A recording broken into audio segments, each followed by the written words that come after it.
Good evening, everyone. This is Lloyd, and I've got a very special guest, Thaddeus, with me today, and we'll be discussing atheism.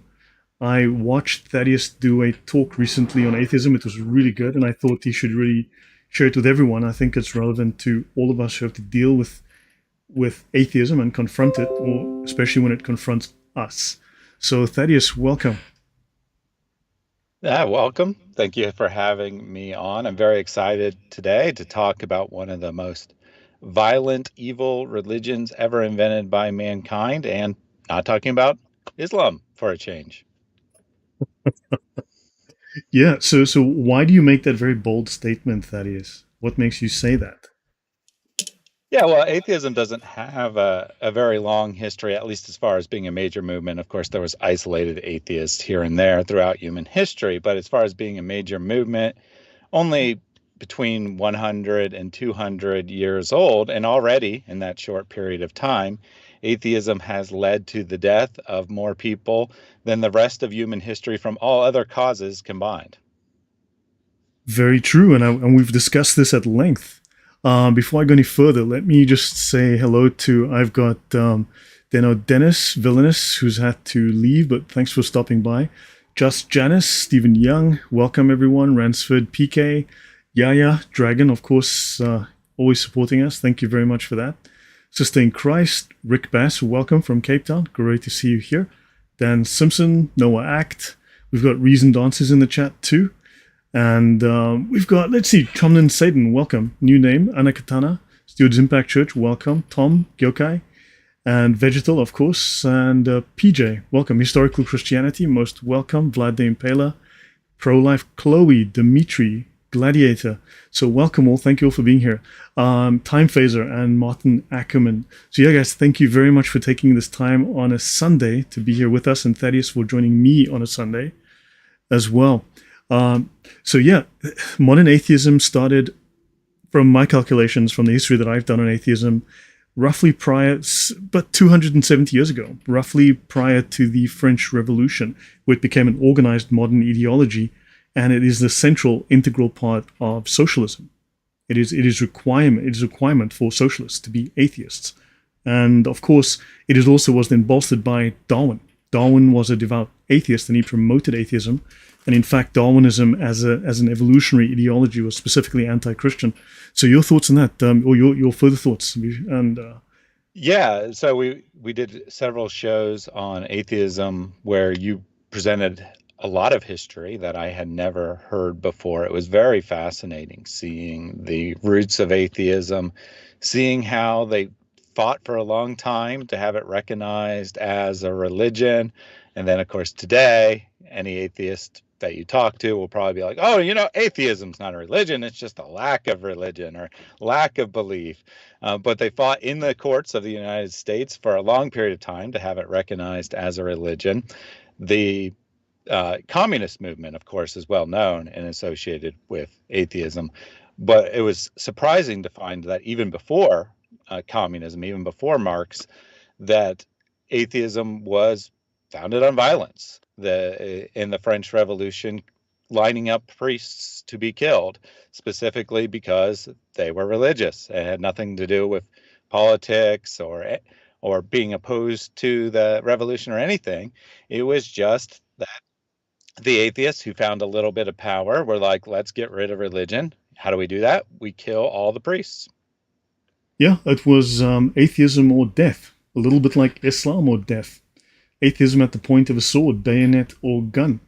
Yeah, and that's exactly how that went down. And also led to the first, I mean, the first, technically, scholars say the first 20th century, well, the first modern genocide was in the 1880s.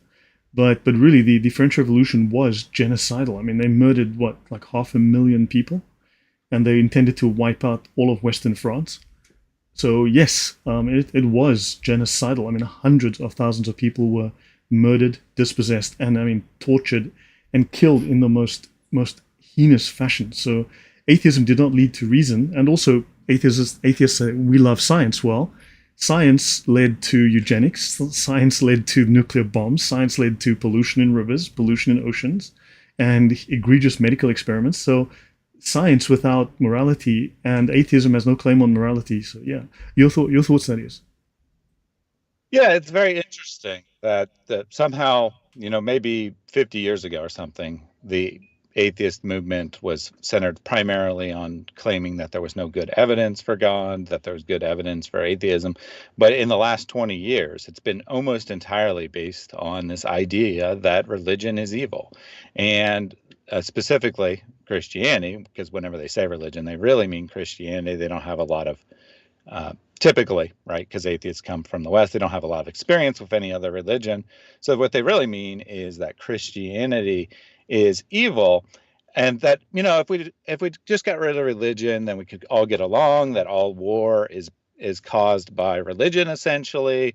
Blah blah blah. And then you look at the actual history, and you see that, not surprisingly, given that there is no Mm. intellectual basis for any kind of morality in atheism. Not to say that atheists aren't moral. I mean, there are plenty of atheists who follow Christian moral values despite being atheist, but there is no intellectual basis for that. Supposedly, we're just, a collection of chemicals that came together by random chance, and we have no particular value in this world. Thus, there's no reason why you would say that it's wrong to harm another human being. So they've come to this argument that uh, Christianity is immoral, that it causes human death and suffering, while in fact having no reason to tell us that that's wrong. And of course, their own history shows what happens when you get rid of religion. It's not that you suddenly are all peace and loving with one another, it's that you get rid of your inhibitions and you more freely and openly kill those who are opposed to you. This was proven. I mean, it's interesting that they make the claim that religion causes war. Now, I'm going to exclude Islam because Islam is actually first and foremost explicitly a political system. Like Nazism or communism, it is a totalitarian political system as defined within its own dictionaries.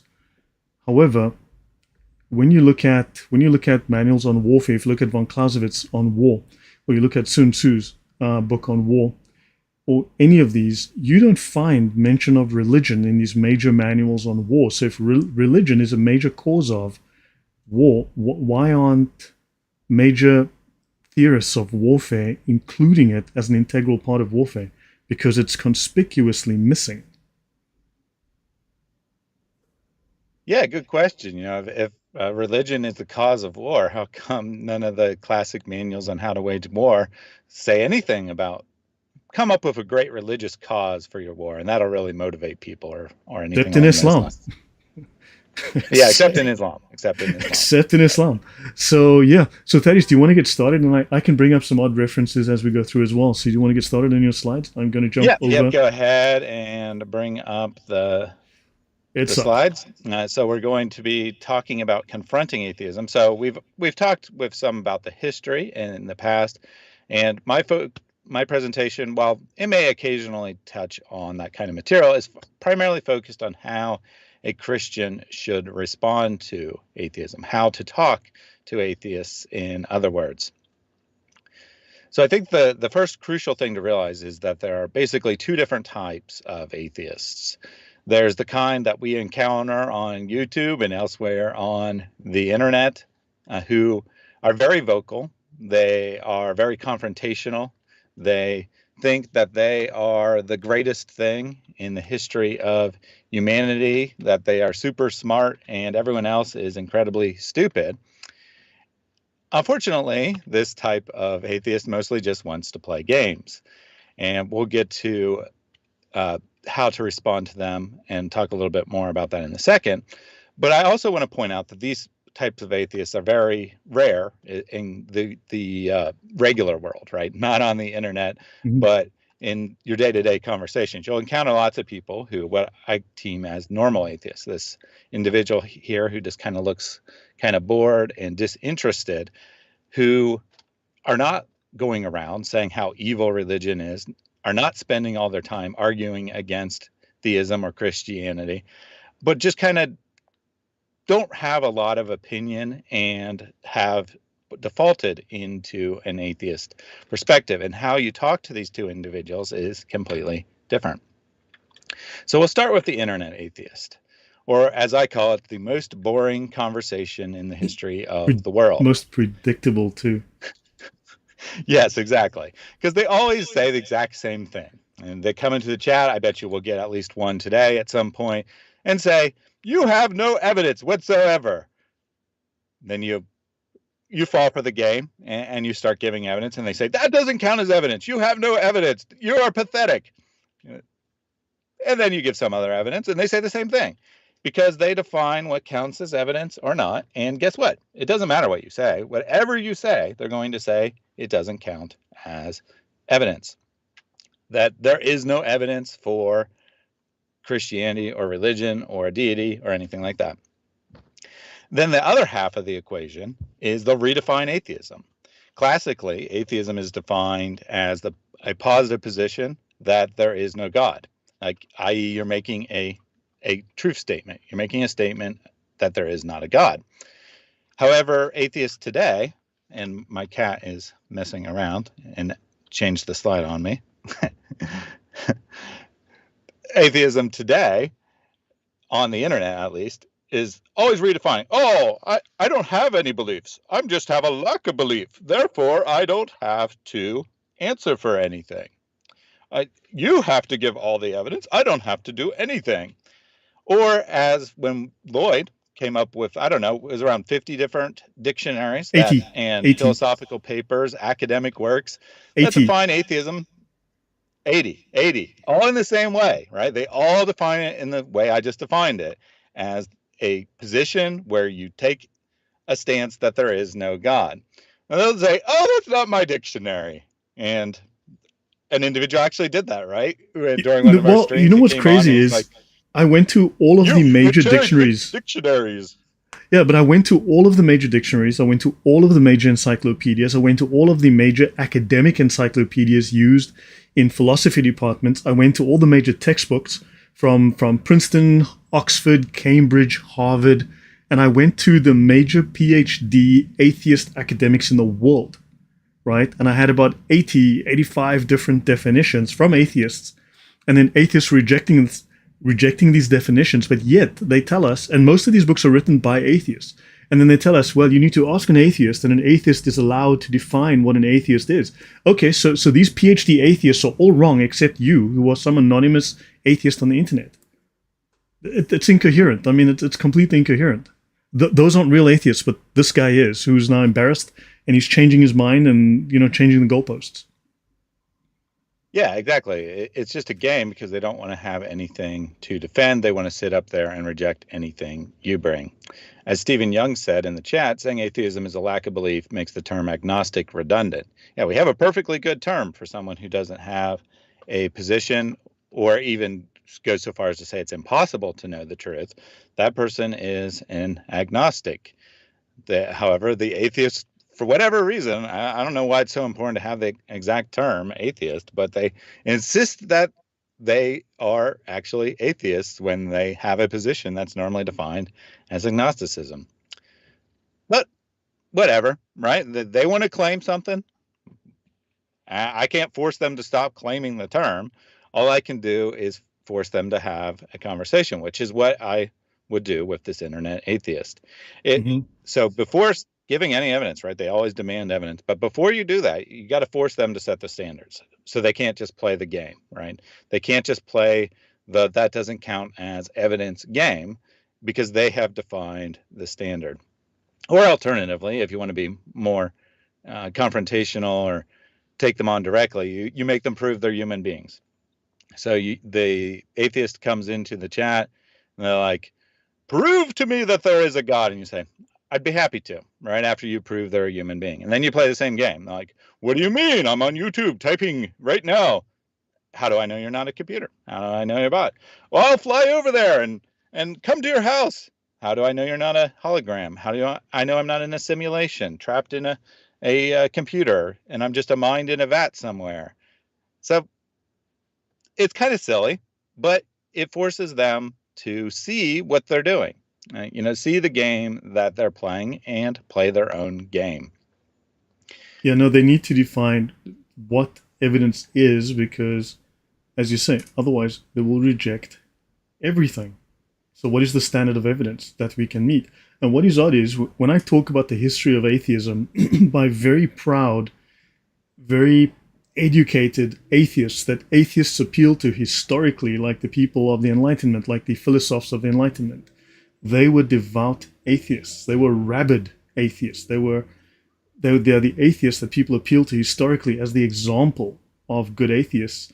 And yet, when you start talking about their history of immorality, of murder, of genocide, of political corruption, then suddenly those are not correct atheists. Those are the wrong atheists. And then they want to, oh, prove to me God exists. And that's a deflection from the fact that we're not discussing whether or not God exists. We're looking at the history of atheism, because the history of atheism is vile and corrupt. And also, if I can just take a moment, that is just to, there was something I wanted to show to.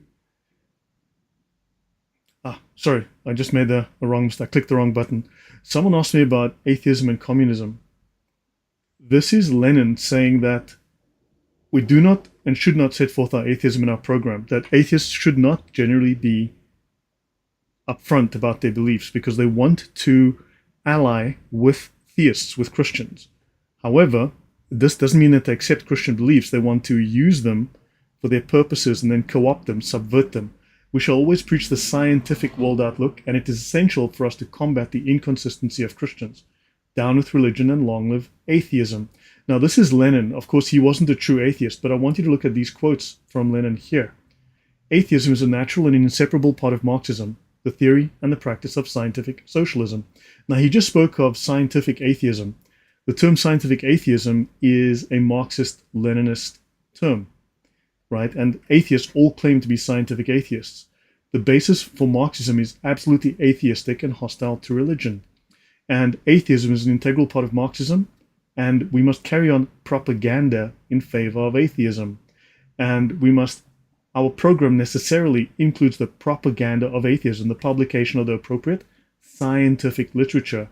And now, this is just a sampling. So someone mentioned about the atheist claiming they're not Marxists. Well, an atheist may not be a Marxist.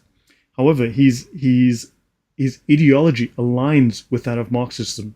So it's not opposed to Marxism in any way. It doesn't prevent it in any way. There's nothing that goes against it, right? And also, it should be noted that I've asked atheists, how does your propaganda differ from that of Lenin, Stalin, Mao, Pol Pot?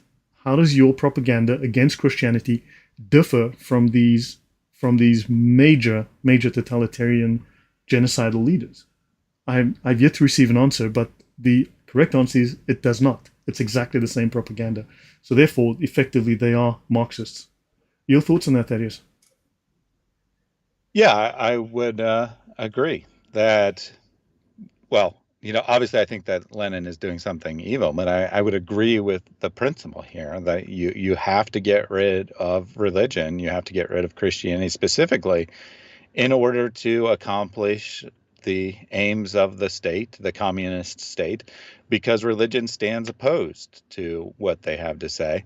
And they can't just come out and say that. So they have to pretend that, we're okay with religion. It's not that bad for a little while. And then you get in power, and then suddenly it is violently eliminated from society, as happened in Russia and China Yeah. when the Yeah. communist governments took over.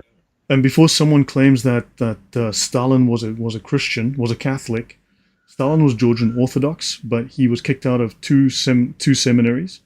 And also, when Lenin came to power in 1917, there were more than 50,000. There were approximately 54,000 Orthodox churches in Russia. By 1939, under Stalin, there was less than 1,000 churches. So Stalin wasn't exactly trying to save Christianity. And someone gave that same response to me that Stalin, who I mentioned later in this presentation, was, I don't remember if they said a Christian or they said he was a theist. And I'm like, okay, why? Right? Just because he was born into a Christian family doesn't mean he's a Christian. And by that definition, that same atheist talking to me is probably a Christian. Christian. So very strange definitions going on. You have to look at what he actually believed. And he was quite explicit in his writings about his rejection of religion. Yep. I can actually, there's actually a great biography of Stalin by one of his closest school friends who was at seminary, went to school, well, who knew him as a teenager up until he was an older man. One of his closest friends, and Stalin explicitly rejects the church, rejects Christ, rejects the Bible, and he's into Darwin.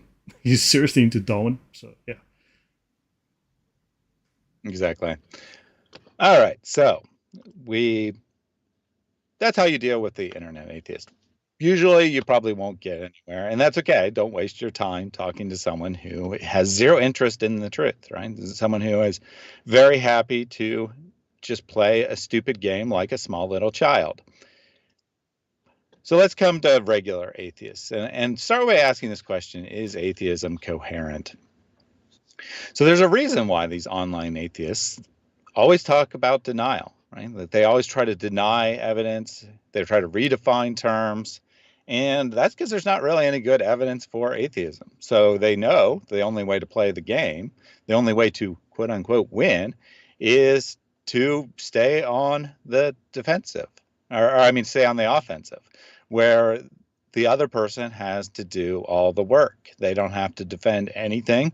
Well, it's really easy to win when you don't have to defend anything. You can just deny whatever the other person brings. But if atheism is actually the positive belief that there's no God, then it must support itself. So there's a classic analogy by Bernard Russell, a famous atheist, that religion, or believing in religion, is like believing in a teapot floating between the Earth and Mars. And obviously you can't see it, right? It's just a tiny little teapot out there.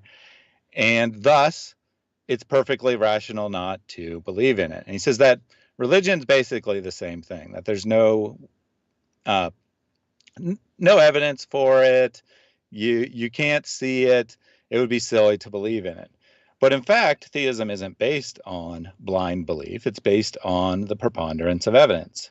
There are many good, positive reasons to believe Christianity specifically is the truth, not part of today's presentation, the specifics of it.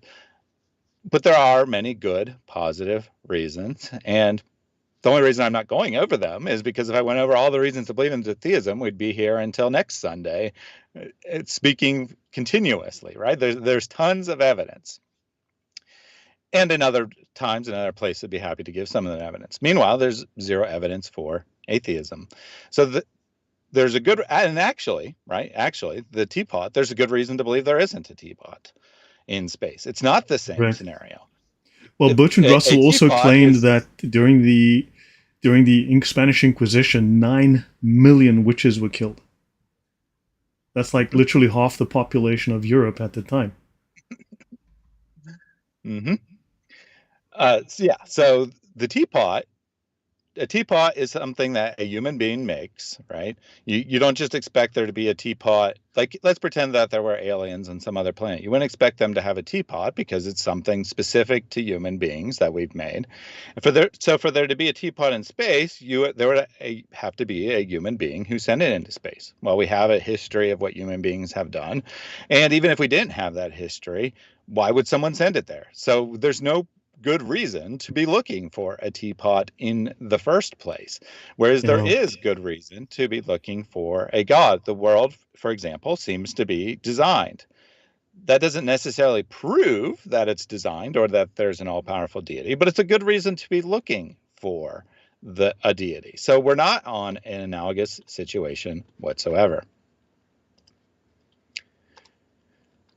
So this slide looks kind of scary. I put conditional and Bayesian probability at the top here. But what Bayesian probability is basically you have so in normal probability, right, you have a dice and you're predicting a future event. Bayesian probability is you see that there's a 6 on the dice. It's already been rolled. And you're trying to figure out what the probability of that occurrence is. So this is basically looking at the world that we currently live in and asking if this is what a world with a God would look like. What does the evidence of this world suggest about the God, God, gods, or lack of God in the formation of the universe. So we ask the question, if there's no God at all, what would we expect the world to look like? And if there was a single creator God, what would we expect the world to look like? And what about if there was multiple creator or gods, or multiple competing gods, or the universe is eternal, but the gods are working and created humanity for various purposes, whatever. So I saw a comment on probably Twitter. I don't remember for sure, but I believe it was on Twitter, that the Marvel comic series proves that there is no God. And they're basically were invoking a Bayesian probability. And they're saying, why does it disprove that there's a God? Because it shows us what a world like a God, or a world with a God, would look like. Now, they've made some really bad assumptions. Well, first of all, even in the universe, right? Even in the Marvel universe, most people probably don't have any awareness of these superheroes are doing. But more importantly, this isn't a universe that has anything to do with what the Christian worldview is. This is a universe where there are multiple beings that are super powerful, and they're doing battle with one another, and you're seeing effects of that in the universe. Some of them are good, and some of them are evil. But that's not what the supposition of Christianity is at all. So even if their argument works, all it does is disprove a polytheistic universe with gods that are battling it out with one another. It has nothing to do with Christianity. So with these questions in mind, what does this universe look like? We have some evidence that we need to consider. Turns out we have a good amount of evidence that we need to consider. In any worldview, whether atheism, Christianity, Islam, some other religion, needs to explain these observations, these undeniable facts about the universe. Starting with, I exist. Doesn't seem like all that significant, but in fact, it already tells you a lot that I exist. And I know that I exist because it tells you, one, that there's something, right? That there's not nothing. There's not just very simple particles. In fact, there's complex matter, which is actually quite unlikely when you just think about what a universe without a God would be. And all you would expect is very random, simple particles, and you wouldn't expect anything complex. Additionally, the fact that I exist and I can make that statement means that I think, means that I have a mind, means that I am capable of making complex observations about the world, which again seems improbable on a purely naturalistic standpoint. Second piece of evidence is that all human societies have believed in a spiritual world. Now, atheists will sometimes use this as evidence against God. They'll say that, you see, this is just part of being a human, and people have invented all kinds of different ideas, and you have no reason to believe that your ideas are the correct ones. But actually, if we think about it, if there was a God, would he endow us with spiritual belief or not? Well, he would. So that means even if we grant, for the sake of argument, that in an atheist worldview, it's random chance whether you believe in something or not, it still provides more evidence for a creator. Because if there was a creator, you would say there's 100% chance that he would want people to believe in him, or at least, a very strong probability. Maybe you could imagine a creator that wants to remain hidden and it's only 95% probability or something, but it's still a very good piece of evidence. I mean, a couple of points on that. One, atheists will state that atheism is the default position.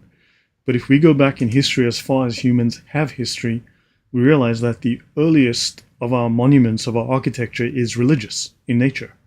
Our earliest artifacts are religious, which means that religion has always been with us. And also, if we assume that, so atheism being the default position, atheism is defined as in opposition to theism. Now, if there was no theism, there would be no theism to be opposed to. So atheism only arises in the context of the existence, the pre-existence of theism. So therefore, that argument in itself is incoherent because it's in opposition to an existing position. Atheism did not come first because otherwise then theists would be atheists. They'd be in opposition, would be atheists or whatever the word would be for that. B theists, C theists, D theists. I don't know, but we would be the ones in opposition to atheism, and what's that? There's no word for that. Doesn't that make sense? That is. Yeah, and I think that at least an honest atheist would admit that theism came first in the development of humans, and they say, "Well, we've evolved beyond it now. We don't need religion anymore," which is kind of strange. I mean, I don't see any monkeys going around having religion. So this idea that somehow the pinnacle of evolution from a naturalistic perspective, human beings, the smartest creature to ever exist, invents something that's stupid and shouldn't exist, basically. But also Is there's the idea. but then there's determinism. If they believe that basically atoms knocking together and chemicals sloshing together create thoughts, then why is the majority of the world, for the majority of history, been theistic? Well, why is like Yeah, 70% of exactly. the world theistic? And also if we are just predeterministic meat robots and we have no control over what we think because it's all predetermined, then why are they complaining? Because the universe is clearly 70+% biased towards religion. I mean, they just have to live with that. Hmm. Yeah, it's one of the natural laws of the universe, apparently, that we're inclined to religion, and that's just a odd observation that you just have to accept. And they can make that argument. They can logically say that it's just some really bizarre chance. But the point here, and with Bayesian probability in general, is what does the evidence best fit, right? So the fact that human beings believe in deities doesn't prove there is a deity. I don't want any atheist saying that I made that argument, but rather it's evidence that better fits with a theistic worldview. And it's not just right. It's not a piece of evidence in isolation. It's not like all the rest of the evidence. If all the rest of the evidence suggested atheism, then we would probably logically and reasonably conclude that it was some random stupid chance. But if the vast majority of evidence points one way, we can't just keep dismissing everything as, well, Yeah, that's unlikely, but yeah. atheism is true, therefore that's what it says, Well, right? but there's an interesting philosophical argument also that's been made. For instance, the fact that we experience hunger tells us that the universe has such a thing as food. The fact that you experience cold means that there's such a thing as warmth. It implies there's relief for a particular feeling, that it's a reaction to something that exists. So if you're hungry, this means that food is a real possibility. The fact that you want justice and you want fairness means that these things are real, right? It means that it presupposes their existence, that we want those things. Therefore, those shall we say, those metaphysical properties seem to be integral parts of the universe, and atheists simply dismiss this. I mean, but they claim that logic exists, but then logic is metaphysical. They should reject that too. I mean, it's Mm-hmm. incoherent. Atheism is complete incoherence. Yeah, definitely. I definitely agree with that. But let's look at the rest of Yep, the sure. evidence that we have to account for. So, also, people naturally think in terms of good and evil. The atheist, if they're being honest, they'll tell you there is no such thing as good and evil in their system. And then they'll turn around 5 minutes later and tell you that Christianity is evil. Yep. Yeah, okay. Right? It's really hard to escape it, right? You can give lip service to the idea that good and evil don't exist, but then you look at things in the world and you have a much stronger reaction than, I don't like that. You say that is evil. Likewise, you have a much stronger reaction to good things, like say the love of a family member, than I like that. Rather, you say this is very good. This is the way things are supposed to be, which makes a lot more sense under a theistic position than an atheistic one. Additionally, the universe has a beginning. I recently had an atheist call into one of my shows, and he tried to play the usual game, right? He tried to play the there is no evidence game. And uh, after we after I forced him to set a standard, he said that he wanted physical evidence. I said, well, there's good physical evidence that the universe has a beginning. And his statement was, I don't believe there was a beginning to the universe. I believe that it was eternal. Just blind statement of belief, but he was correct in one sense, that if atheism is true, that's what you would expect. You would expect an eternal universe, because there's no way in atheism to get from a beginning, or at least no easy way to get from a beginning to where we are now, because how do you start, right? How do you start without anything? And thus, the universe, if atheism is true, would most likely be eternal. And in theism, at least in Christianity, different theistic systems do have different beliefs about the universe. But in Christianity, it's quite explicit. In the beginning, God said, right? And thus, this is more consistent with a Christian worldview than an atheistic worldview. Now, additionally, when the creation of the universe occurs, we don't just get matter. We get time, and we get natural laws. Natural laws are kind of weird. Well, very weird under atheism, in that you would expect that if everything's just random chance, that natural laws are not really existing, that there's just chaos, that you can't predict anything because things are just moving about randomly, and you never know what's going to happen. And this is actually how non-Christian systems looked at the world in ancient times. Well, This is the Greek reason why paganism science... certainly did that. Exactly. Exactly. The classic pagan systems, they thought that the universe was chaotic and unpredictable, and only Christianity offered the environment in which science could evolve, where people expected the world to be predictable, expected there to be natural laws, because they believed that there was a single creative force behind it who itself is consistent, thus the world should be consistent. Well, but the idea of Additionally, natural law and even scientific law comes from the religious concept that there is a lawgiver that has set law in the world.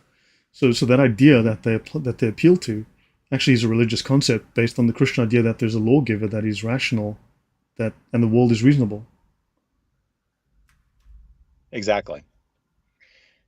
Additionally, in addition to there being natural laws, these natural laws are very finely tuned, and they seem to be finely tuned specifically for human life on the planet Earth, which is very strange.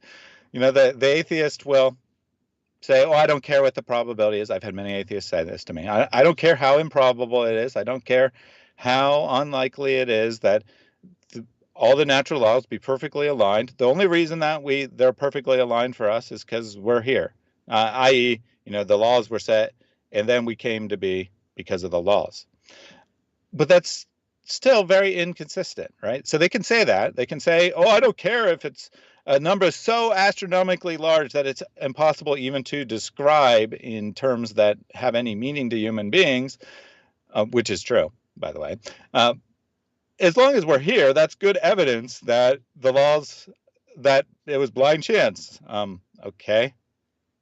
Again, we're saying which is more correct, or which is more likely, that a creative being that would set the laws in such a way that human beings would be here, or that blind chance set the laws in such a way that human beings would be here. I guess either's possible, but which one does the evidence better fit? Which one makes more sense?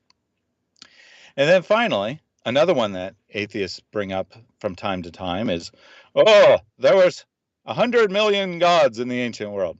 Not an accurate number, but there's thousands at least. There's thousands of gods in the ancient world. You don't believe in any of those gods, so you should stop believing in the one God you do believe in. However, if Christianity is true, right, would we expect that over time all the false gods die out and only the one God, the pretty much only national God associated with monotheism, that has come to dominate the world? So there's many polytheistic systems, many people, different pagan systems with many different deities. What are the chances that the one monotheistic God would declare that he's going to conquer the world, not through military means, but by the truth, and then achieve that? Odd, right? Completely consistent with the idea that Christianity is true. Not proof that it's true, again, Nothing's based on proof, right? I'm not saying anything's absolute proof of anything. I'm saying the rational thing is to look at the evidence and see what the evidence fits. And if, a priori, if there's a creator God, this is exactly what we would expect to happen, is that his religion would dominate false religions and come to dominate the world. If atheism was true and it was just, a whole bunch of random gods that people imagined on their own, we would probably expect one of two things. We'd either expect some random polytheistic system to win out, since there was way, way, way more polytheistic systems than there were monotheistic systems, or we would expect that all of them to die out and be replaced by other ones, and that over time, the religious beliefs of people are just constantly changing. New ideas are developing continuously, which is not actually, neither of which is the case of historical reality. So this isn't all of the evidence, sorry. This is a good chunk of evidence that needs to be explained in any worldview. And to counter this, right, the atheists can't just say, I deny all these things. Well, I mean, they can, but if they're going to be reasonable, rational beings, they can't just deny all this evidence, sit up there and pretend like they have nothing to defend. They need to come up with evidence that is superior to the evidence that suggests that we have a monotheistic creator, and specifically that Christianity is true. I didn't even give my primary arguments for why Christianity specifically is true, because this isn't a talk about Christianity. It's a talk about atheism. But all this evidence does not fit with a naturalistic, materialistic, atheistic universe. It is way more consistent with a single creator God. So atheists have to come up with some counter evidence, and they do, right?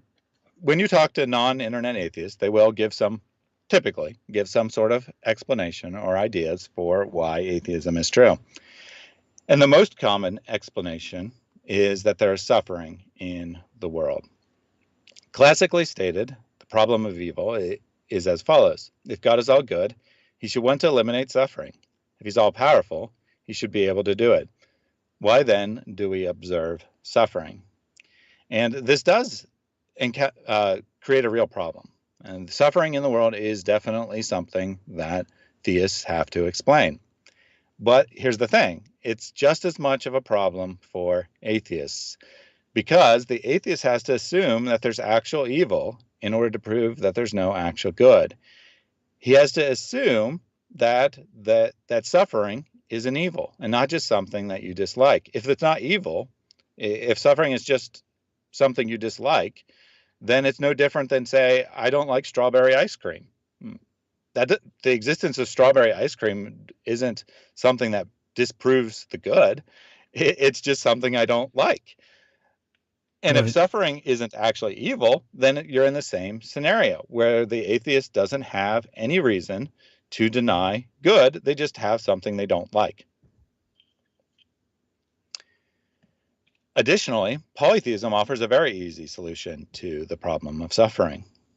The idea that gods aren't all good.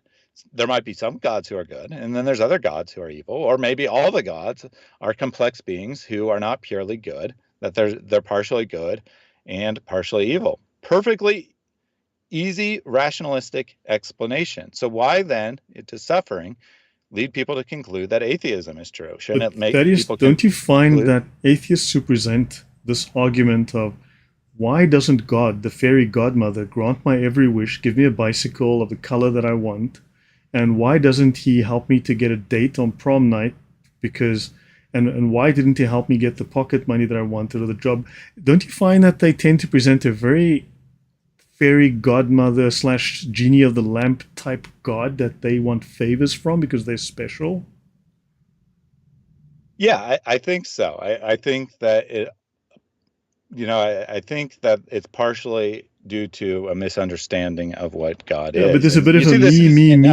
Why didn't God do special things for me? Why didn't, I'm special. I should get what I want. I want to have what I want, and God should do things for me because you get this feeling. There's a whiner there that's trying to get special favors. Yeah, exactly. And it manifests in other ways as well, where the atheist will say, why isn't prayer always answered? Why does God allow babies to die or people to be sick? And it boils down to God should give me what I want when I want it, right? That's ultimately what it boils down to. God does answer prayers. I asked for a Porsche the other day. He said no. Sorry, can I show something on Exactly. this slides quickly? This Yeah, is from sure. Jordan Sobel. It was regarded. This is in the Cambridge textbook. Arguments for and against beliefs in God, called Logic and Theism, and this is actually a he was regarded as the most capable atheistic philosopher before Graham Oppie, before he died. He says, if one takes up the task of providing sound arguments for atheism, formidable difficulties arise. It is much easier to punch holes in theistic arguments than to actually argue for the truth of atheism. And that's what he says. And then he says, when the latter is undertaken, we find that the needs of and the problems of the atheist are parallel to those of the theist.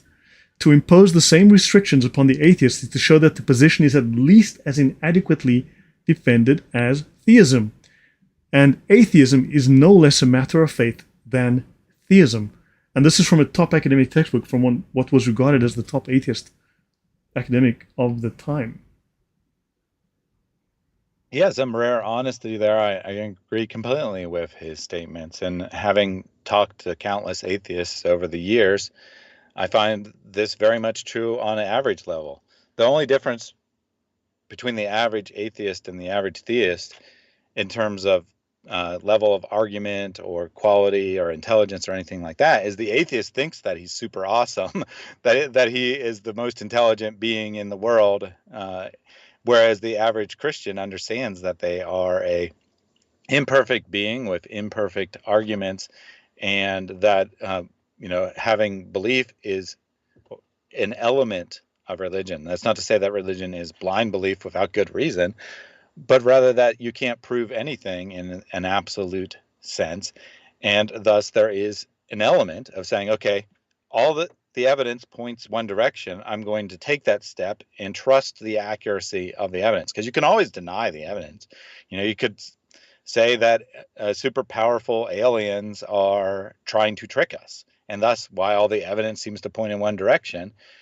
Or classically, that's more of a modern idea, but classically, that a demon is doing it, that a evil being is trying to trick us.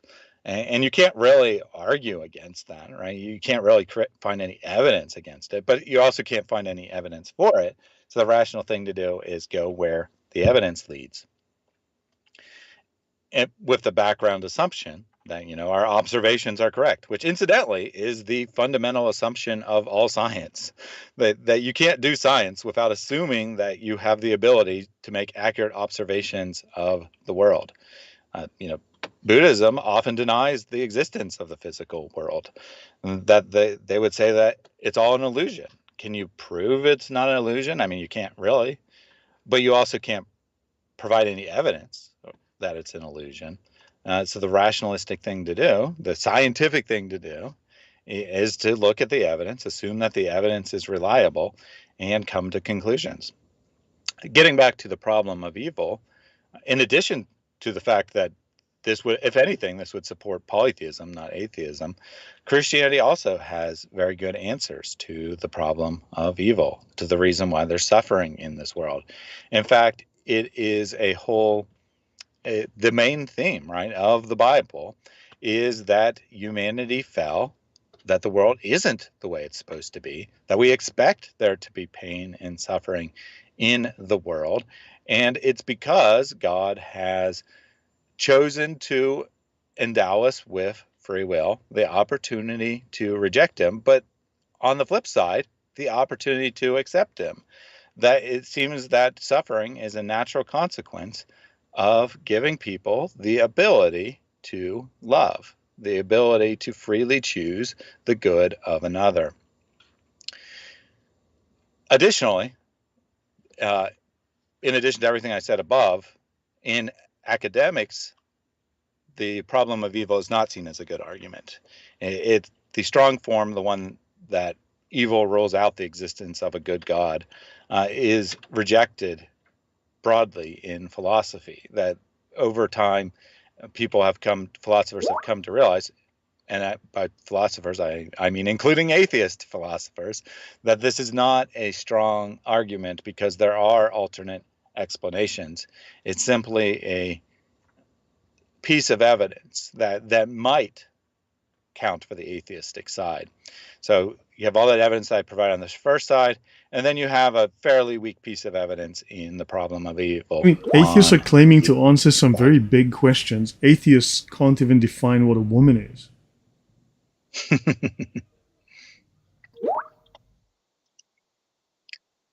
Oh, looks like I just saw a comment from Stephen. What happened to Thaddeus? Looks like, I don't know.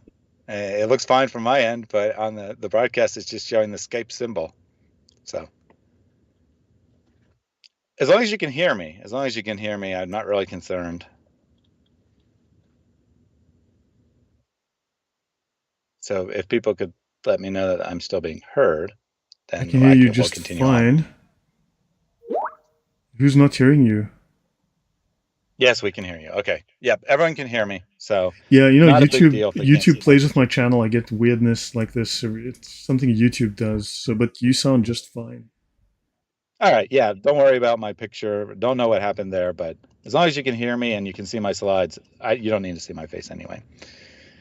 All right. So the next argument advanced for atheism is the God of the gaps argument. It usually goes something like this, and it usually is lightning that they use as an example.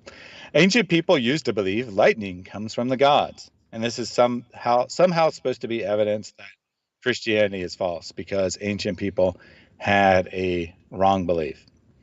Or, put more bluntly, they'll say that the ancient people were stupid and that they had no clue about science and the physical reality and all those great things that we've discovered. And basically, they're just a bunch of barely better than apes walking around. Oh, I believe in religion. Of course, this argument is completely and totally logically invalid. The reason why someone holds a belief has no bearing, or sorry, the fact that someone had an incorrect belief about something has no bearing on their other beliefs. So let's just say, for the sake of argument, that every single person in the ancient world used to believe that lightning comes from gods. That doesn't mean any other belief that they had was false. That because they thought something wrong about one thing doesn't mean that they thought wrong about other things by any means. Indeed, every single atheist, no doubt, has some wrong beliefs. Are they going to tell us that the rest of their beliefs should be discarded as well because they were wrong about something? I would certainly hope they wouldn't say that. But more importantly, this misunderstands the case for theism. We're not taking God and putting him in the gaps of our knowledge. We're not saying that, Christianity is true because we don't understand dark matter. No one would say that, right? Literally no one in the world would ever say that. Rather, our argument for the truth of Christianity is based on the evidence we do have. It's not based on a gap, it's based on our knowledge. Which then leads the atheist to, ironically, appeal to what I call science of the gaps.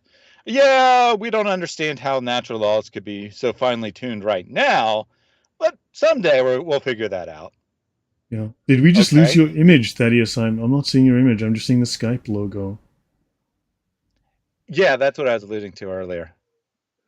No, because I saw your image. It's just now I've come up with. Wow. Yeah, maybe it's going in and out. I don't know. All I can see is on my end, it looks fine. Looks like I'm sending you the image. So I don't know what's going on, but. So anyway, as I was saying, the atheist has to appeal to science of the gaps. They have to dismiss the evidence by saying, we'll discover a scientific explanation for the evidence later on. So they, on one hand, accuse the Christian of inventing a god to fill in the evidence, and then they invent something. Let's not call it a god because, they're atheists. But they invent something to fill in the gaps that their knowledge, the gaps in the knowledge, or supposed gaps in the knowledge, that theism explains perfectly. Interesting. Yeah, but that's also a matter of faith. I mean, that actually comes down to faith, atheistic faith. Mm-hmm. Yes, they have very strong faith in their naturalistic worldview against and contrary to the evidence. Interesting. All right, let's get their next argument. And you actually alluded to this earlier, that everyone is born an atheist. Or put differently, if you were born in India, you'd probably be a Hindu. If you were born, the only reason you're a Christian is because you were born in a Christian society. If you're born in the Middle East, you'd be a Muslim. If you're born in India, you'd be a Hindu, blah, blah, blah, blah, blah. Well, so what? Right? I mean, I think that's factually true. I think that factually speaking, most people have the same beliefs as their parents. But so what? That doesn't make it logically valid. The reason you hold your belief has no bearing on whether that belief is true or not. You can believe something is true and be correct and have a very stupid reason for believing in it. You can also believe something that's incorrect, have a very good reason for believing in it, and still be wrong. So whether something is true or not doesn't have any relationship to why you believe it. And additionally, the argument is just really, really silly. Because it wouldn't be used for anything else ever. No one would go around and say that the only reason that you believe in a heliocentric solar system is because you were born in a well-educated society today. If you were born in a different time period in a different society, you would believe in geocentrism. So you have no reason whatsoever to believe that heliocentrism is true, because you only believe that because you're born in a society where the education system makes you believe that. How silly, right? But it's Indeed. exactly parallel. It's exactly parallel to the argument against theism. And then additionally, lots of people, myself included, and most atheists, have changed their beliefs over time. So it doesn't really matter what you're born into, right? It doesn't matter what your parents raised you. You will still make your own choices. And although most people have a similar belief to their parents, most people probably don't have exactly identical beliefs to their parents. But let's look at that alternate, right? We're all born atheists. Just like we're all born Muslims, we're all born atheists. And then society corrupts us and changes our minds, takes us out of Islam or takes us out of atheism. Hey, I say fine. You want to be the religion of on-thinking babies who are incapable of complex rational thoughts? Then have at it. Atheism is the religion for babies. Got it. Don't deny it. Yeah, I mean, it's a good argument. Yeah, and they're using an Islamic argument. Yeah, everyone was. That is an assertion. I mean, what is the logical claim for that? What is the logical evidence for this claim? Well, remember, they've redefined atheism as the lack of belief. And I would say that a newborn baby probably doesn't have any beliefs. That would make them, I mean, it wouldn't really even make them agnostic because they literally have no thoughts. Unless you're saying that a rock is an atheist too, or, a tree or a monkey, they're all atheists. Well, fine. You just make an atheism look stupider and stupider. So that would be the reason for that. But of course, if it is correctly defined as a positive belief there is no God, then babies certainly are not atheists either. What about the case of many failed gods? I did also allude to this a little bit earlier, that they'll go around and say that I'm an atheist about Zeus, you're an atheist about Zeus, we're all atheists about Zeus. The only difference between you and I is that I'm an atheist about one more God than you are. That there were many gods, they all failed except for one. Well, again, this is logically invalid. The proof should be exclusive. The fact that many false beliefs are no longer believed has no relationship to whether or not the beliefs that are still held are true. Yeah, And but we've if examined those beliefs and we've decided those are actually myths, not actual, not scientific facts that are being presented. Mhm. And if atheism is just a lack of belief, then why do they have a comment to make about the truth or validity of Christianity? Because they supposedly don't have beliefs. They just have a lack of belief. So that's just a void in their understanding. But there are a couple of issues with that. One, if you don't know about, well, people didn't know about koala bears. So you lack belief because it wasn't part of your universe. And once you've seen a koala bear, you now have a belief. It's not like you make a choice to believe it. It exists. You see it. Now you can lack a belief in it. But that would be an active rejection of the evidence in front of your face, right? So, but atheism claims it makes no truth statements because of just a lack of belief. Yet they want to make truth statements about their beliefs, and they want to make truth statements about your beliefs. So really, that's a conflict there because that's a contradiction. So they don't believe in logic because they believe in contradiction. Yeah, definitely.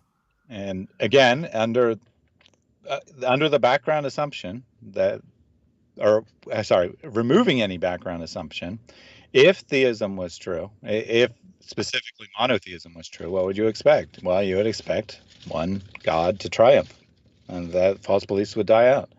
If naturalism was true, is that what you would expect? Not necessarily, right? You would probably either expect no one ever to develop these ideas, and no one would ever be Mm. atheist, or you'd expect them to continue to randomly fluctuate because it's not like human beings have changed. You know, our chemical makeup has not changed. Our ability to think hasn't changed.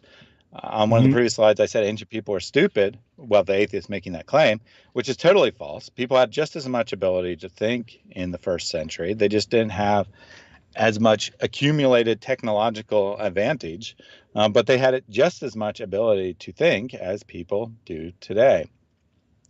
But the real question is here is, where's the positive evidence? You said it exactly correctly that we've looked at these beliefs and we've determined them to be false because they have no evidence for them. I've spoken with literally thousands of Muslims, and I've asked them this question: what is your best evidence that Islam is true? And usually they can't provide any. Then they can provide no evidence whatsoever for Islam. Likewise, I'm not seeing anyone providing any good evidence for Zeus or any other belief system, or atheism, by the way. But I am seeing good evidence, positive evidence being presented for Christianity. So it's not analogous to people rejecting belief in Zeus or any other ancient religion that has died out, because there isn't good evidence for those things, and there is good evidence for Christianity. An alternate way of basically conveying the same idea, the atheist might say, well, what about the tooth fairy or Santa Claus? Isn't believing in God just like believing in the tooth fairy something for children? But once you grow up and you're rational, and that you should stop believing in it. And this actually is very good illustration of the difference between religion and other things. Because when a parent tells their child about the tooth fairy, it's not like they believe that it's true. And it's not even that they're trying to convince their child of something false. Rather, it's more like a game. It's more like a social game that people are playing. And, you can debate whether they should or shouldn't do it, but it's viewed as kind of a fun activity to do with children. No one is conveying the idea that this is real. At no point in time has any person ever told, any adult ever gone around uh, seriously proposing that the tooth fairy exists. Meanwhile, adults are seriously proposing that Christianity is true. We are providing strong, rational reasons to believe it. And we're not just saying it, we're sincerely believing that. So it's not analogous at all. And the atheist is ultimately uh, at a position where they are making a logically invalid argument. All of the arguments, so we said that suffering provides a slight bit of evidence. The rest of the arguments presented, or commonly presented by atheists, provide no evidence whatsoever, that they are totally invalid, illogical, stupid things to say. And this is a complete list of all the arguments that I commonly hear for atheism. I'm not saying it's every argument that exists in the world, but it's every argument that's commonly made I have covered here, and found them all to be lacking and all but suffering to be completely and totally meaningless. That only a completely irrational person would cite this as evidence at all. So then let's go back to the problem of evil or suffering, because this is something that actually needs to be answered. I did say on the first slide that this is a problem, right? This is something that needs an answer. So right now, we see lots of evidence for religion, and we see a tiny bit of evidence against it. So let's not just leave it there, right? Already rationally speaking, you would say, well, even if I don't have a good explanation for evil, then I still have much more evidence for the truth of Christianity and theism, so I should rationally believe that. But in reality, the main reason that people reject religion is in fact because of evil. You know, they may come up with other reasons, and they may cite one of the other things on this list. They may cite reasons why Christianity is false, contradictions in the Bible, blah, blah, blah. But in reality, nearly all people who are not theists are so because of observed evil, either personal evil in their own life, the death of a loved one, unfairness, that people treating them poorly, or generalized evil, where they look at the world and they say that there's a lot of bad things going on, and as a result, there has to be some explanation. It can't be that there's a good God in charge, so there must be theism must be false. Which really, the problem of evil should only make you question the goodness of God, not the existence. But, you know, people do expect God to be good, which I agree with. God should be good. So you can see how it develops. So I think it is worth spending some time responding to the problem of evil, even though logically speaking, it's not a knockdown great argument for the truth of atheism. So what just pause a moment. I have to say, wow, thank you very much. Thank you to Silva Mubasir. Wow, I'm overwhelmed. Thank you very, very much. He says, this is incredible. Thank you. Thank you, Lord, for everything you do, defending our Lord and Savior from these worldly attacks. You're very welcome. I believe that there is good in the world, and what we are doing is demonstrating we have a better answer. There is good, and we are demonstrating what is evil, and these people are promoting evil. You know, these atheists. And yeah, but I don't know what to say. Wow, thank you very much. I'm just very grateful for that. Yeah, thank you very much, Silver. And for everyone else watching today, thank you for your support as well. Yeah, and thank Thaddeus. He's the one doing the presentation today as well.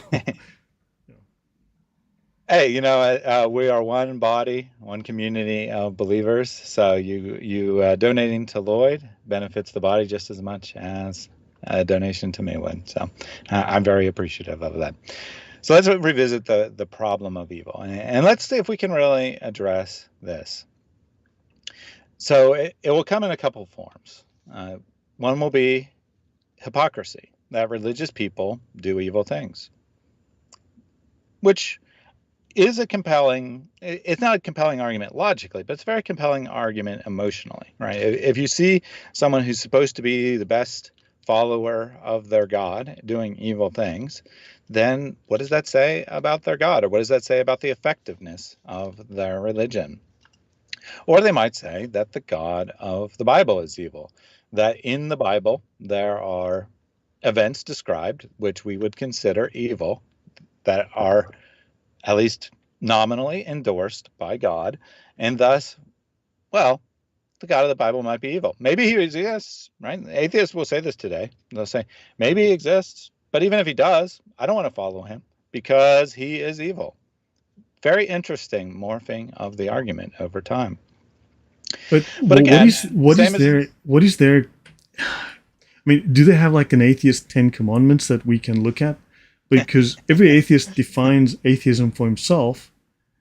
So do they have a standard, a rational standard? Do they just make it up as they go? Because that's irrational. That's completely subjective. And then also atheism. I'm doing a series on Darwin. I'm not sure if you're aware. I'm doing a very detailed, extremely detailed series on Darwin, and Darwinian ethics, Darwinian morals. Quite literally, Darwin writes that whatever helps a group survive and prosper, that is moral. So, and Darwin includes that, and Darwin states that basically warfare, death, brings good because it eliminates obstacles and allows a group to succeed, to prosper, provides them with resources. So therefore, genocide is good. There is nothing in Darwinian evolutionary thinking to go against that. That is quite literally what it says. And he says that the superior races or the favored races will wipe out the inferior races, or it will exploit them and their possessions. So they will be enslaved, or their goods will be taken and they will be utilized. So Darwinism. Do they use Darwinism, which also promote? Well, Darwin was the first eugenicist. So I mean, this is what is their moral stand that they take, and they can't say that well, Yeah, Christians did evil, therefore Christianity is evil, because we have a set of basic rules that and you can judge the Christian whether he met those rules or violated those rules. yeah, exactly. That the atheist has a really hard time defining what good and evil is. As you pointed out, and I agree with, from a naturalistic standpoint. Now, granted, not all atheists are naturalists, but naturalism offers the most intellectually coherent version of atheism. And that from a naturalistic standpoint, genocide is good. That as long as it's done against the right people, right? If you genocide people who are physically disabled, that's good. If you genocide people who have limited skills because of their socioeconomic standing, i.e. the poor class, that's good. Because guess what? They're just wasting society's resources. They contribute less than they take from society, and therefore society will be benefited by getting rid of them. And Correct. now, I don't think very many atheists are going to come out and say that. Maybe Darwin is willing to say that, but most people won't be willing to say that. And yet, that's the most logical system of ethics under naturalism, is that the weak should be eliminated. And So Darwin was also it's not using science. Darwin was referencing, again, like the atheists reference pagan Greek philosophy. Darwin was referencing a pagan Greek philosopher who had that philosophy. So it's crazy that they, oh, sorry. yeah, yeah. It's it's very, very interesting that the main argument against religion is this moral argument. And at the same time, apart from a moral standard set by a good God, you can't really define what is good and evil. Yeah. And Sam Harris says that So, that they have this overarching ideology of what so a group should prosper of what did they say, prosperousness, or he's got a term for that. That is Sam Harris uses flourishing, human flourishing. Speaks of human flourishing. So if you steal everyone else's stuff and you kill them and you flourish, then by Sam's definition, that's good. mhm. Yeah, atheism, or I'm sorry, naturalism supports tribalism. What we today might call racism, but historically tribalism, where my own people, right? My own people are superior to others. We should kill and maim and destroy others, take their stuff, and use it for the benefit of our own society. Evolution is in favor of that, because the people who are in your own society, they have the most close genetic resemblance to you, and you want your own genes to be propagated. That's supposedly the only purpose of a biological creature, is to have its own genes propagated. Therefore, it makes absolute complete sense to wage war, assuming you can win, right? Assuming you will win, it makes complete sense to wage war against your neighbors against other people, to destroy them, Well, to take as much of their stuff as you can. There's nothing whatsoever in naturalism or evolution to say that that's bad, and indeed it says it's good. then on that If you're basis, saying that this good means and evil that exists, right? so so on that basis, it's logical to conclude that atheism then is predicated on successful survival and not on truth. Because then how can an Mm-hmm. atheist say that he is working in the pursuit of logic and truth when the major factor underpinning the idea is purely survival? How can they then make the claim that this is based on truth when genetically it's really just about getting ahead? Exactly. Exactly. There's no logical basis for good and evil in atheism, and the closest you can come is very contrary to what we would call good and evil. And by we, I don't mean theists, I mean human beings in general. That all that said, though, there is really something to be answered here, because again, this is the primary reason that people choose to reject religion. So let's look at the accusations. First of all, evil done in the name of religion, or put differently, there's a bunch of hypocrites in the church. They think they're good, but I'm better than them. Well, first of all, we need to understand that the claims about evil in religion are greatly exaggerated. Specifically, these claims are always only made about Christianity, so specifically the claims about Christian history. There is a quote on what happens to be a Islamic philosopher's website that says that during the Spanish Inquisition, an estimated 50 to 68 million people were killed. Now, this number is ridiculous, even for these kinds of claims, but they do usually make claims, not quite 50 million, but they'll say, 5 million, 10 million, something along that lines were killed during the Inquisition. However, this is complete and total nonsense. Henry Common, who is one of the leading experts on the Spanish Inquisition, that's his academic focus, it's his main subject of discussion, so he knows what he's talking about. He looked at all the primary texts, all the period texts, all the evidence, in other words, and he concluded, quote, we can in all probability accept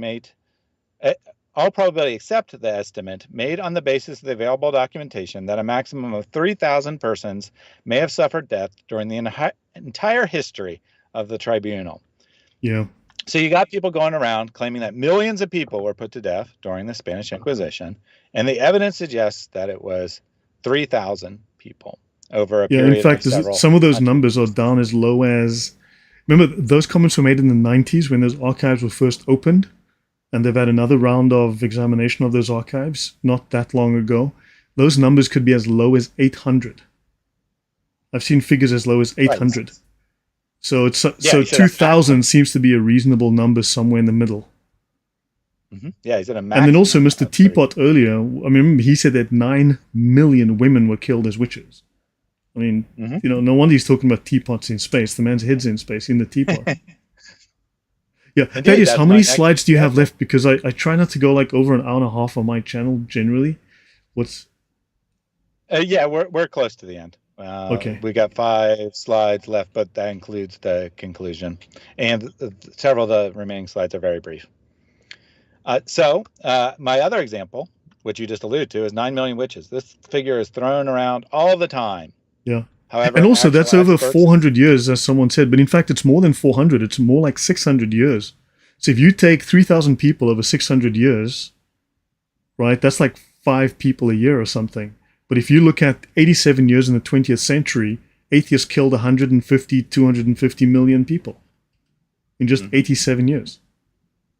And the reality is, but the best estimates today are maybe around 50,000 people were involved in the witch trials over, again, a period of several hundred years.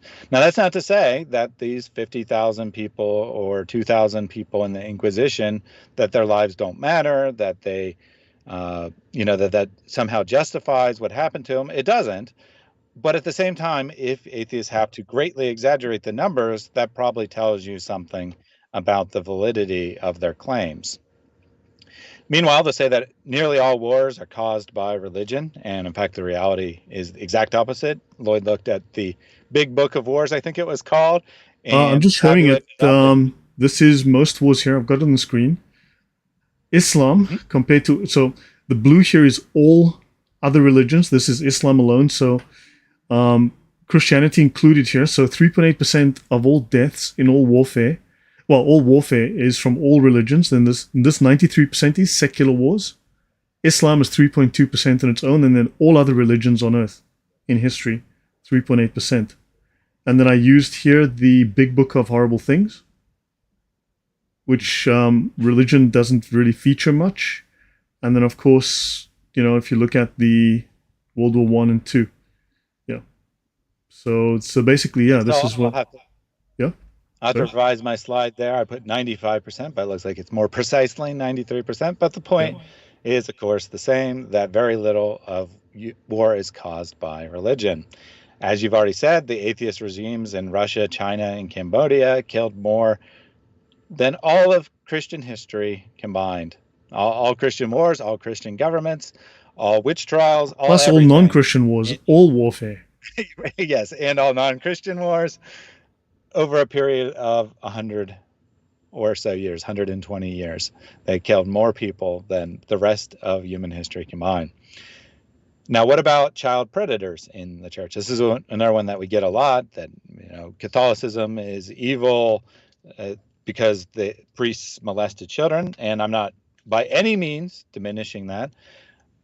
That is definitely a tragedy, but the reality of the situation is that nearly all child abuse, well, I shouldn't say nearly all, a strong majority of child abuse comes from friends of the family, people who are either relatives or people who are such a close friend that they're treated like a relative, because that's how they have access to the child, and people who have experience, strange term, but have experience molesting children. They learn that this is how you get access to a child, is from family friends.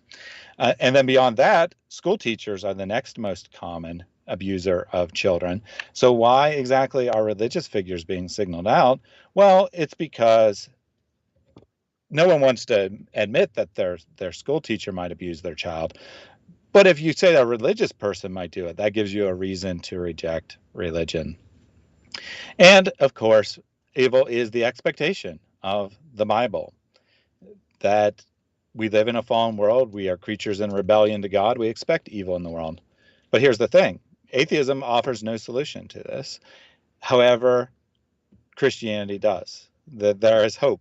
God is triumphant in the end. He provides a means to escape our evil and then carries it out. So my last few slides focus on the other argument: was God evil? I'll go through these fairly quickly. Obviously, a lot could be said about these things. But generally, people will say that God is evil for one of three things: the conquest of Canaan, the doctrine of atonement, or hell. Now, the conquest of Canaan, we need to understand that there's a historical background to this. God didn't just randomly one day say, go kill all your enemies. Nor did he say, go subjugate the people of Canaan in the name of Islam. I mean Christianity, I mean Judaism, right?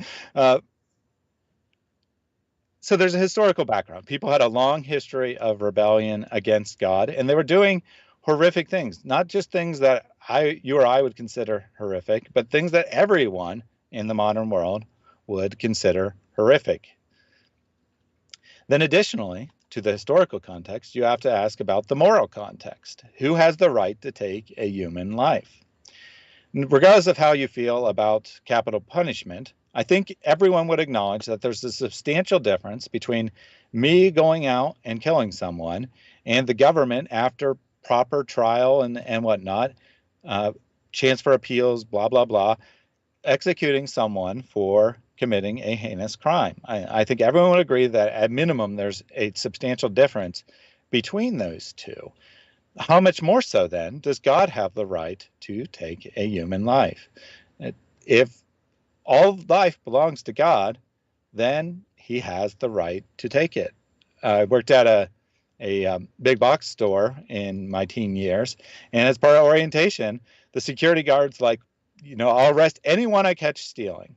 I don't care if they're a woman, a child, disabled, whatever. And, I don't care if it's the mayor of the city. I will arrest anyone I find stealing, except if the owner of the store comes in here and takes something off the shelf, I allow him to walk out the door, because guess what?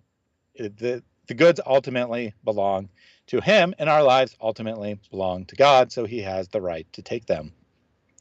And even in addition to that, there's also good evidence that the language is exaggerated. It was using a common literary device at the time. Any victory in war is described as total annihilation of the people. And we do use this even today, right? Like, my sports team destroyed that team. They annihilated them. They killed them. Does that mean that there was bodies all over the floor at the end of the game, and that the other team will never play another game of basketball in their life? Of course not. And we see the same in the Bible, where we see that God commands the Israelites to go kill every man, woman, child, and sometimes animals of a particular group. The Bible says they went out and they killed every man, woman, and child of a particular group. And then 2 chapters later, you see people of that group still alive, which means they didn't kill everyone, which means that it was exaggerated language and not actually genocide in modern terms. Also the Syriac language, Aramaic language, is also very hyperbolic in its usage. It also tends to be hyperbolic. So even in the New Testament, you have this element of hyperbolic language to exaggerate, to make a point. It's actually a feature of the language. So people also read those as literal and make mistakes.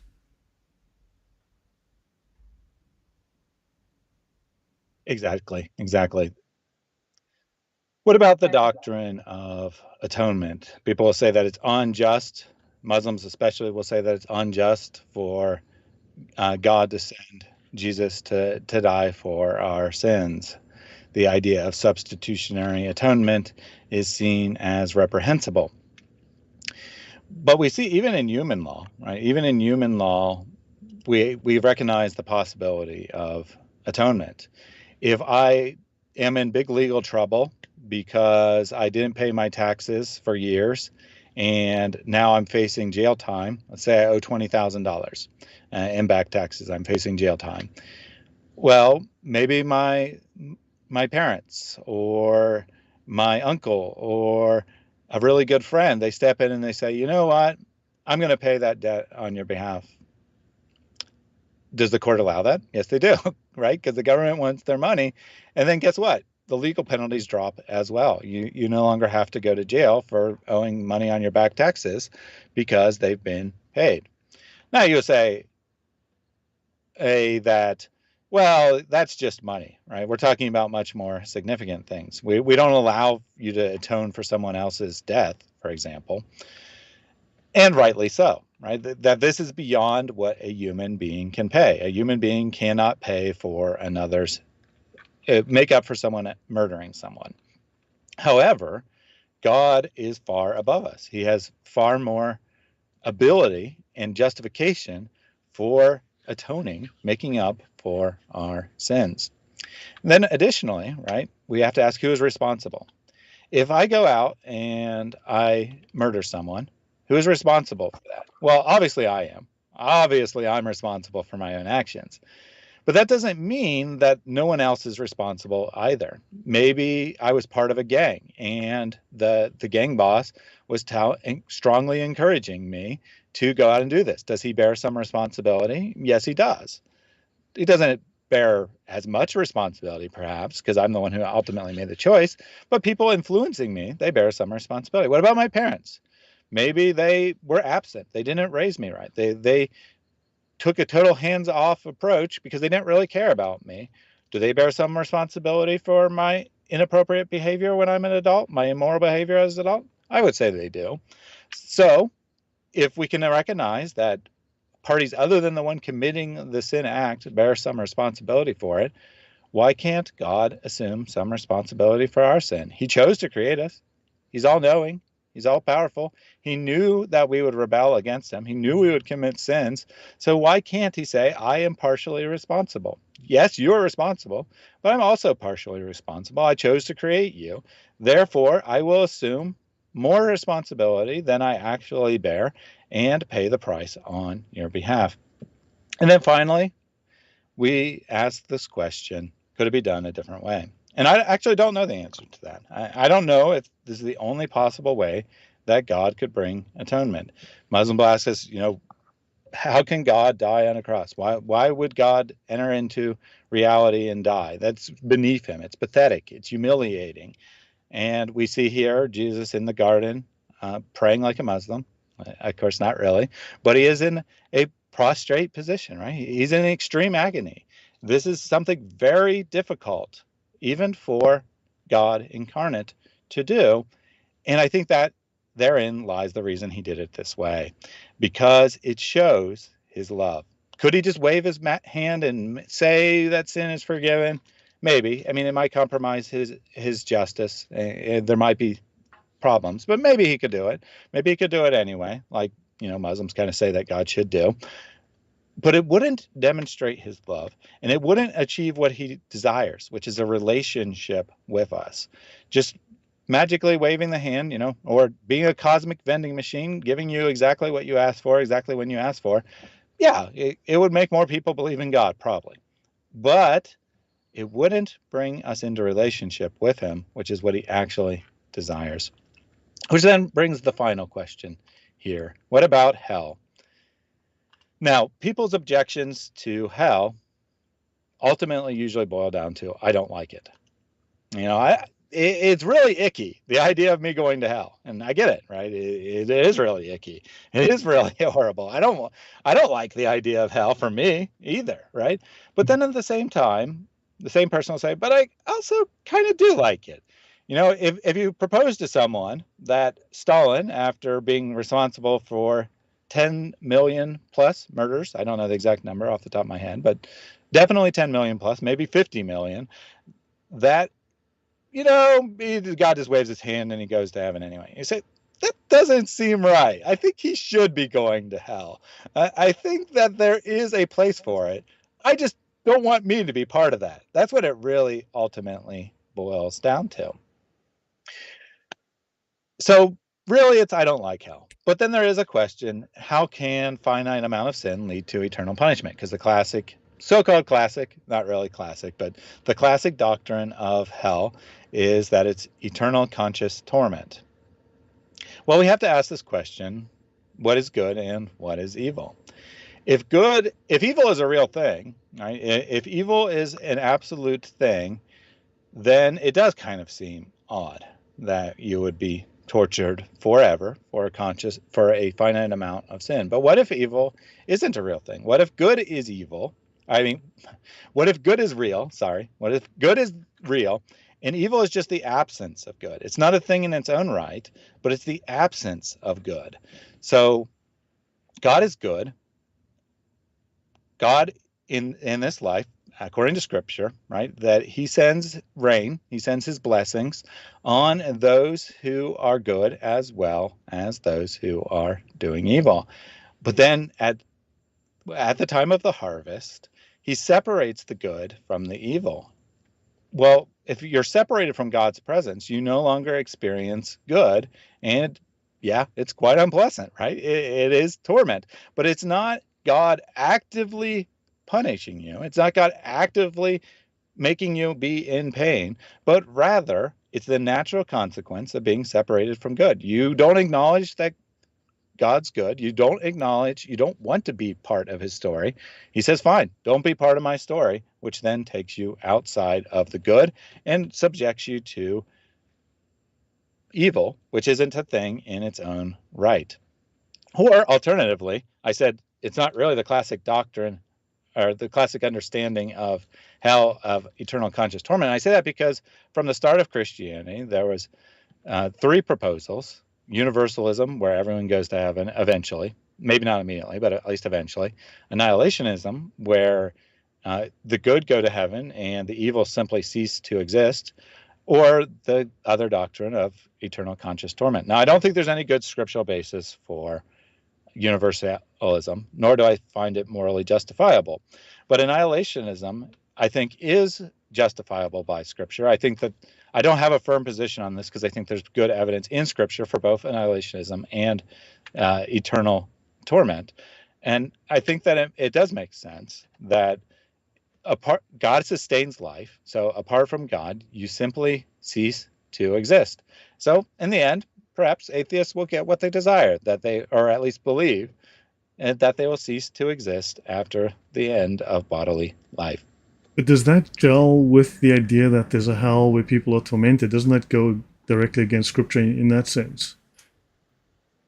Well, I think that there's good evidence for both. So, it's eternal, right? You're eternally separated from God when you cease to exist. And it would be compatible with the idea of a finite amount of torture. So, for example, in Revelation, it says that death itself is thrown into the pit. Are we suggesting Okay. that? Are we suggesting?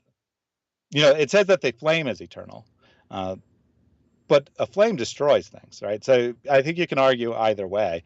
And if So death itself eventually, is everything thrown, that is evil ceases to exist, and then only God's domain remains, basically. yes, exactly. Okay. Okay, that makes sense. All right, so we come to our conclusion then. So my conclusion is that atheism is the religion of unthinking babies. And rocks. Internet This is my atheists- uncle. Meet my right, uncle. and rocks, and monkeys, and caterpillars, and stars, right? Stars are atheists too. Everything's an atheist, Yep. except for rational thinking adults. There are not atheists. And everything's Internet deterministic, but atheists. we're wrong for having the beliefs that we do. Exactly, right? And there's not good and evil don't exist, but you're evil for believing that they do exist, right? That kind of thing. Internet atheists, they're more interested in silly games than in truth. So my advice is that you force them to prove that they are actually interested in information before wasting any time in them. Play their own game. Force them to admit that this typical atheist standard is idiotic and not what any rational person should do. Now, as far as normal atheists, the kind that you won't encounter in YouTube comment sections, but you will encounter if you're talking to people in the real world, people who are kind of just disinterested, don't have strong positions, they offer a number of arguments, but we've shown that none of them are logically sound. And since a personalized version of the problem of evil, an individual will have different precise reasons why they reject God. It might be because their sister died at age 12 of cancer, or it might be because the Armenian genocide or whatever. So you need to understand what the person's exact objection is and respond accordingly. So you need a personal objection to religion demands a personal response, not a generalized response, not a, well, here's the logical argument, you're being irrational type thing, but rather a understanding response. There are many causes of evil in the world, and thus there's probably many explanations for evil. But I think that one that we need to always keep in mind, one that Jesus offers when he encounters a man born blind and people are asking why he's born blind, he says, so that the glory of God can prevail, so that I can demonstrate my glory to the world. And I think that that's the primary reason why evil exists in the world, is so that we, as representatives of God, as believers, we can represent good to the world. If there was no evil, then people wouldn't appreciate good. And indeed, the world is primarily good, which we can see from the fact that. So Something finally, I'd like to the maybe rational add is thing that. to do. Sorry, Thaddeus. Just that. What was I gonna? I was gonna make a point on this. Atheists want us to give them clear answers, and yet they will talk about Gödel's uncertainty theorem, and they will claim there's imperfect knowledge. But one day science will figure out, but we're supposed to give them snappy, clear answers right now. We make the same claim that there's imperfect knowledge, some things we take on faith, some things are mysteries. Yet they have exactly the same problem, they just have different terms to describe the same thing, but they demand clarity from us. They've also got uncertainty, they also don't know, but yet they are not consistent. We have one consistent standard. They have multiple personal, subjective standards. That is not consistent. That is not rational. Exactly. Exactly. Which brings us to the ultimate conclusion, which is the rational thing to do is to go where the evidence leads, to go where the majority, preponderance of evidence leads, not our emotional knee-jerk response. And the reality is, even though atheists go around claiming that they're the rational beings, their behavior shows the exact opposite, because they do not want to defend their position. They do not want to give any evidence for it.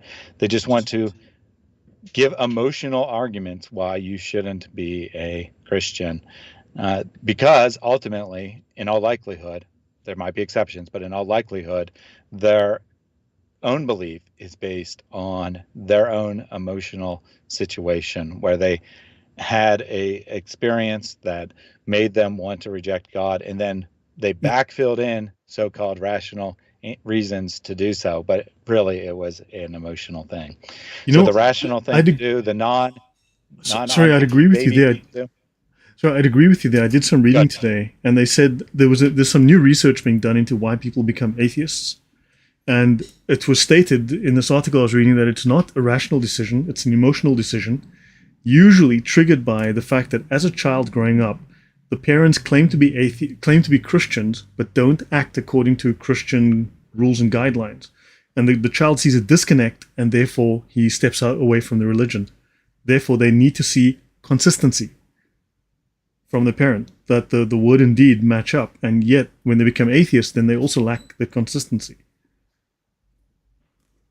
Yes, I would agree that hypocrites in the church, leaders, but ultimately from your own parents is definitely a major cause of people rejecting religion, which logically doesn't make a lot of sense, but just from a human perspective does, because if this person's supposed to be my representative of what Christianity is, and they look like a complete hypocrite, they're not following it, obviously it doesn't offer anything of value, right? This is my best example, my own parent, best example I have, and they don't seem to really follow it, so why should I?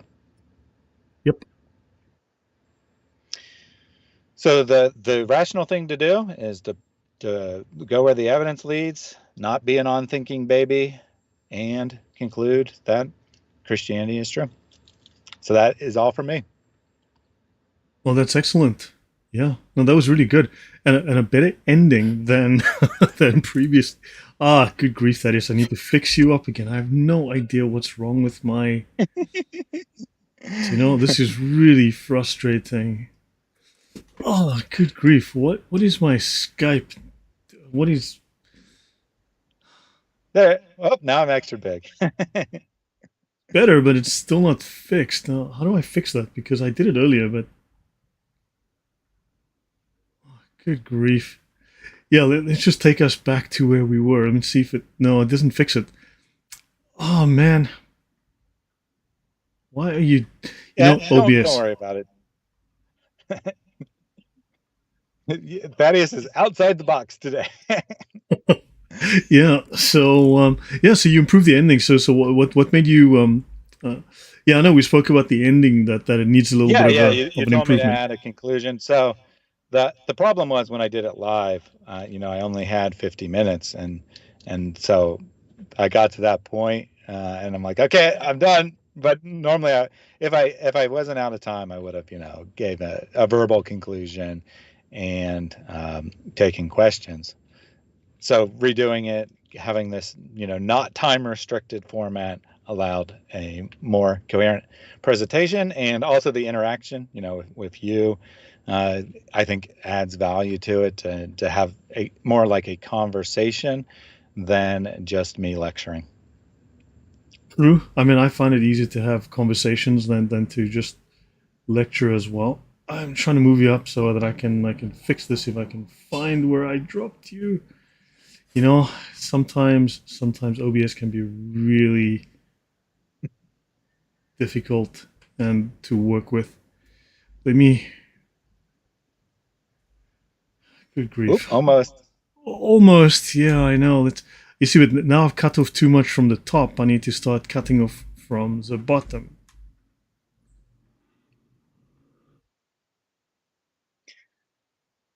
Well, Now I you can. have this very fancy very fancy format. It looks very nice when it works.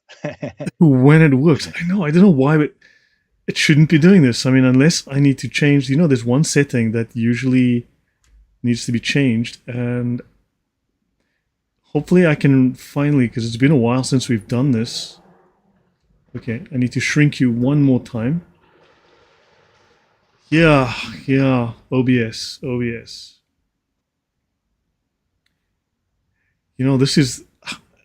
This is so. I'm gonna have to shrink this inwards, shrink this inwards. Good grief. Yeah, so any final words, Thaddeus? I mean, that was really good, and I think it was a really good take on the idea of atheism. Yeah, my take would, or my final thought, I guess, would be to have conversations with people. Come to understand where someone stands. If they have no interest, right? If they have no interest in Christianity or the truth of the matter, then you move on. You don't cast your pearls before swine. Uh, but on the other hand, if the reason that they have rejected religion is because of a personal tragedy or hypocrisy among their own family, then that offers the possibility of healing. It offers the possibility of restoration and coming back to faith, back to the truth of the situation. And what a great gift that is that you can give someone uh, to show them that the hurt you experienced, it does matter. It's not meaningless, but it's not the end of the story. Atheism offers no hope. It offers no possibility of healing and no possibility of justice. You're just left in that pain that you have. But Christianity offers healing, and so I think it's worthwhile having these conversations with Yeah, I people. think atheism is very nihilistic. Don't you think that we've caught up with their argumentation and we're able to meet them and, in fact, clearly stump them these days? Because they used to have these clever sophist answers, and I think we've caught up with them. And I think another avenue that is simply their history, because we're normally put on the back foot. They say, "Prove to me God exists," and now you start stumbling around trying to make proof. Their worldview doesn't even allow for metaphysical answers, so therefore they've rejected your evidence a priori, right? In advance, they've rejected all your evidence. But also, when someone makes a claim, like a Muslim or an atheist says, your system is bad, it's evil, it's wrong, they're implying that their system is better, it is correct, it is superior. Yet, when you go into the history of atheism and the atheists who've done the most heinous, egregious things, you can say, but hold on, your system is evil, it is violent, it is genocidal, it is far, far worse than anything remotely done within my ideology that you're criticizing. And B, I can show that the people who've done these evil things in my ideology were violating the rules, not following the rules. In your system, they're following the rules. So you can turn it back on them and say, hold on, but let's look at your system rather, because you're criticizing mine. Okay, so now prove to me the superiority of yours. Here's your history. And then they turn out to have very, very nasty, dirty feet of clay. Yeah, exactly. To both of your points. The first one, that there was a time, right? I freely admit that there was a time where intellectually atheism was on the higher ground. A number of discoveries were made in the 19th century. The church did not know how to respond to these. Atheists seemed to have compelling arguments against the truth of Christianity. But Christianity found the answers, right? We put Christianity to the test. We found that there were good answers to these questions being raised. And nowadays, it's atheism that's on the retreat, intellectually, not like in numbers necessarily, but Yeah, intellectually. The top atheists no longer want to make rationalistic arguments. They want to make emotional arguments. yeah, They don't want to say Christianity is false. They want to say it's evil because they've lost the argument about truth. yeah. I mean, atheism plus has devolved into woke. It it turned into a witch hunt and then devolved into woke. Atheists now don't even know what a woman is, and yeah, it's turned into the four horse clowns or whatever. And Mm-hmm. yeah, atheism is not very rational, and now every atheist is, I don't know, making up his own definitions. I mean, where is the consistency? Because if you're going to have a scientific worldview, it's not only logical and rational, but also consistent. And they're rejecting that by saying that we come up with our own definitions. So Yeah. The atheist redefining what atheism is a very good example of a very good symptom of the problem, where they basically don't believe in anything except their own thoughts. They redefine everything in their own image, whether it's what a woman is, or whether it's what atheism is. It has become, right, and this is a good example of its intellectual retreat. It's become my feelings, right, and whatever I feel is what's correct. The facts don't matter, correct, which correct. is ironic since atheism is supposed to be just the facts. But the facts are empty. There's no calories there. People want to feel things. I mean, people want emotion, but they've swung too far in the other direction. So yeah, so no, Yeah, that was fascinating. I mean, great points. I hope the audience learned something.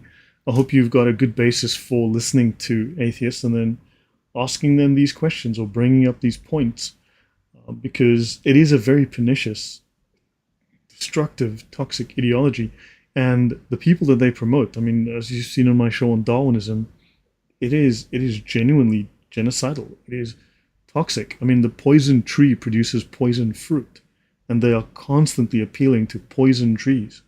So this is something that we need to point out to them. If their ideology is better, let's examine that.